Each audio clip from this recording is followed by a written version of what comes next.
Près de 500 personnes se sont mobilisées samedi à la frontière de Sarreguemines et Annweiler à l'appel du comité de défense des travailleurs frontaliers de la Moselle.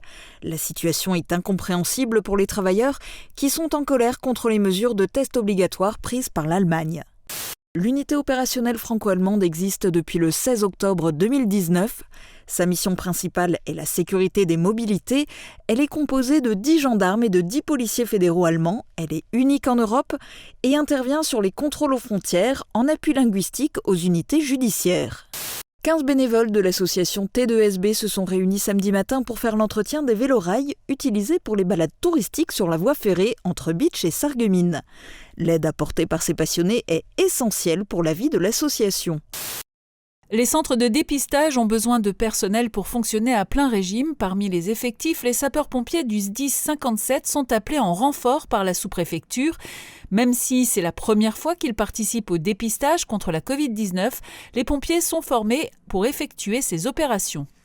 Des points de collecte de dons pour les étudiants en précarité ont été mis en place dans l'arrondissement par l'Opale de Moselle.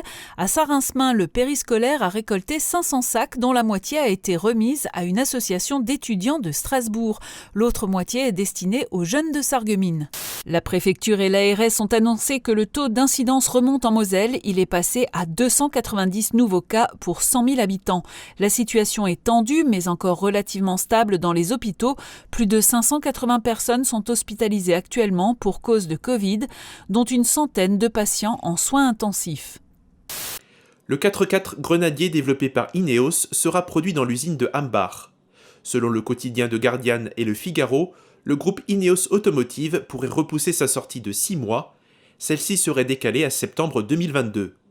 Interrogé par l'AFP, le groupe Ineos n'a pas souhaité commenter les spéculations ou les rumeurs.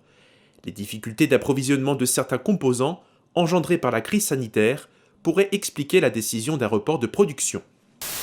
À l'arrivée de Roland Roth à la présidence du SIDEM, la dette globale cumulée s'élevait à près de 103 millions d'euros. Depuis, une profonde réorganisation des services a été entamée pour redresser la barre. Fin décembre 2020, la dette globale est passée à un peu moins de 90 millions d'euros, soit une baisse de près de 13 millions d'euros. Jeudi, le centre de dépistage de la Brème d'Or a reçu la visite d'élus français et allemands. Ce point de passage entre les deux pays est en effet un point de crispation pour les frontaliers français qui doivent produire un test négatif toutes les 48 heures pour aller travailler en Sarre. Le gouvernement a décidé de la suppression des centrales à charbon à l'horizon 2022.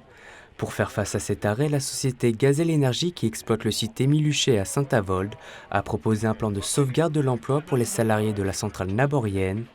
Le PSE qui vient d'être finalisé et soumis au service de l'État pourrait entraîner le départ volontaire de 87 salariés.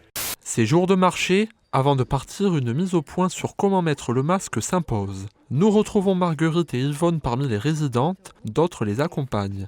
Certaines n'ont pas mis le nez dehors depuis très longtemps, voire avant le début de l'épidémie. Une dizaine d'élèves de la classe de première Bac Pro Cuisine ont participé à la 8e édition de la Semaine des écoles hôtelières, un événement mené par l'association de la table des chefs dans toute la France afin de sensibiliser les futurs cuisiniers à l'insécurité alimentaire. 13h, c'est la distribution du matériel, gants, sacs et pinces télescopiques pour partir à la chasse aux déchets. Pour chaque groupe d'élèves de 5e, un parcours a été donné afin de couvrir les abords de la cité scolaire Jean Moulin. L'objectif est simple, ramener un maximum de déchets. Répartis en petits groupes, les 5e du collège sont encadrés par leurs professeurs et par les éco-délégués, des délégués responsables des questions liées à l'environnement. C'est un gros travail de préparation. 160 mètres de rouleaux devront défiler pendant toute la durée du spectacle. Des dessins illustratifs ou très abstraits en guise de décor pour la pièce de Kathleen Fortin, Où cours-tu comme ça ? 3 représentations de la pièce produite par la compagnie Puce & Punaise étaient prévues. Il n'y en aura finalement qu'une seule, sans public, proposée en live streaming sur la chaîne YouTube du Carreau. C'est un pan de l'histoire de Forbach qui risque de prendre fin. Le 24 février dernier, la direction du Castel Coucou a pu obtenir un entretien avec Alexandre Cassaro. Durant ce rendez-vous, le maire de Forbach est revenu sur l'effet immédiat de la décision et la résiliation de la convention. Le Castelcucú pourra donc poursuivre ses projets au sein des locaux jusqu'en novembre, mais la convention liant les deux parties ne sera pas renouvelée après cette date. À l'étage, Florence retrouve Cyprien Desrez, jeune artiste plasticien normand choisi par l'équipe du Castelcucú pour cette 4e résidence d'écriture. Depuis mi-janvier, il parcourt la Moselle, sac sur le dos et carnet à la main, à la rencontre de ses habitants. Les missions de service civique ont lieu la plupart du temps en France, mais sont possibles aussi à l'étranger. Elles se déroulent dans des associations ou des administrations. Pour des jeunes qui ne sont pas encore entrés dans le monde du travail, les services civiques sont une véritable opportunité.